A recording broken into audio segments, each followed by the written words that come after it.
ಇದು ನನ್ನ first mini vlog. ಇದನ್ನ ನಾನು ಗೌಡ್ಗೆರೆ ಚಾಮುಂಡೇಶ್ವರಿ ದೇವಸ್ಥಾನಕ್ಕೆ ಹೋಗಿದ್ದೆ ಜುಲೈ 6ನೇ ತಾರೀಕು. ಅವತ್ತಿನಿಂದ ಸ್ಟಾರ್ಟ್ ಮಾಡ್ತಾ ಇದ್ದೀನಿ.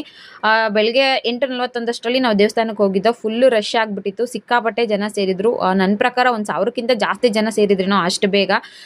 ತುಂಬ ಜನ ಕಾಯೆಲ್ಲ ಕಟ್ಟಿದ್ದಾರೆ. ಇದ್ರ ಬಗ್ಗೆ ನಾನು ಮುಂದಿನ ವಿಡಿಯೋಗಳಲ್ಲಿ ನಿಮಗೆ ತಿಳಿಸ್ಕೊಡ್ತೀನಿ. ಎಷ್ಟು ರಶ್ ಇತ್ತು ಅಂದರೆ ನೋಡಿ, ಇಷ್ಟು ಜನ ಸೇರಿದ್ರು. 2 ಲೈನ್ 3 ಲೈನ್ ಇದಾದ್ಮೇಲೆ ಮತ್ತೆ ಕೆಳಗಡೆ ಇನ್ನೊಂದು ಲೈನ್ ಇದೆ, ಅಷ್ಟು ರಶ್ ಇತ್ತು. ನಮಗೆ ಪಾಪು ಇದ್ದಿದ್ದರಿಂದ ಡೈರೆಕ್ಟ್ ದರ್ಶನಕ್ಕೆ ಬಿಟ್ಟರು. ಒಂದು ಸ್ವಲ್ಪ ದೂರ ಹೋದೆ, ಬಟ್ ರಶ್ ಜಾಸ್ತಿ ಇದ್ದಿದ್ದರಿಂದ ತಲೆ ಸುತ್ತ ಬರ್ತಾ ಇದೆ ಅಂದ್ಬಿಟ್ಟು ಡೈರೆಕ್ಟ್ ದರ್ಶನಕ್ಕೆ ಹೋಗಿ ದೇವ್ರಿಗೆ ಕೈ ಮುಕ್ಕೊಂಡು ಬಂದೆ. ಬೆಳಗ್ಗೆ 10:06 ನಮ್ಮ ದರ್ಶನ ಎಲ್ಲ ಮುಗೀತು. ತುಂಬ ರಶ್ ಇದ್ದಿದ್ದರಿಂದ ಅಲ್ಲಿ ಊಟ ಏನು ಮಾಡಲಿಲ್ಲ, ಟಿಫನ್ ಮಾಡೋಕ್ಕಾಗಲಿಲ್ಲ. ಬೇರೆ ಕಡೆ ಹೋಗಬೇಕಿತ್ತು ಅಂತ ಹೋಟೆಲಲ್ಲಿ ತಿನ್ಕೊಂಡು ಹೊರಟ.